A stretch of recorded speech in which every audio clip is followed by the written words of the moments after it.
Hello YouTube. It is Bazooka. 8 products that you can safely eat before bedtime.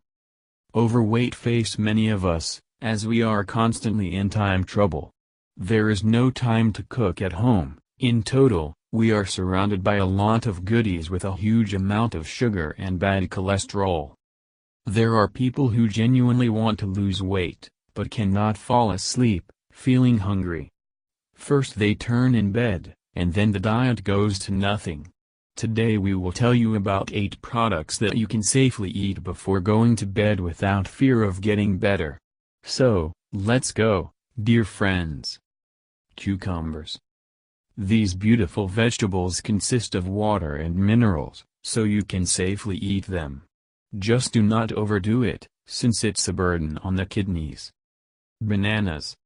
They are rich in fiber, do not contain fat and charge you with endorphins, a hormone of happiness.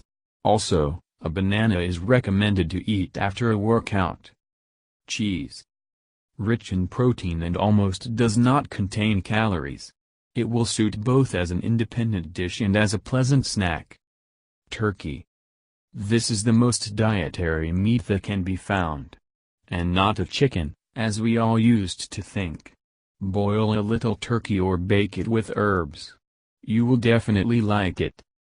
Doctors, by the way, advise people after the operation of the broth is with the turkey, because it is low fat, but contains all the nutrients that are needed by a weakened organism. Greek yogurt. He is fat-free, because the figure does not hurt. Chocolate pudding. Wow! This news became a shock to us. But nutritionists say that everything is good in moderation. Eat a cup of chocolate pudding before going to bed and do not feel any pangs of conscience. Just remember that the pudding should be made from black chocolate. Celery. Add it to the salad, because there is a lot of folic acid. In the most celery, there are few calories, but it helps to burn them actively. Blueberries. In these berries a large number of antioxidants, they have almost no sugar, besides they are very useful for sight. You can eat blueberries with sour cream if you are short-sighted, but only in the morning. And what do you eat at night? Thank you for your time and attention listening to me. Don't forget to hit the like button and subscribe to our channel. You can also click the bell sign to be informed about new videos. Have a great day.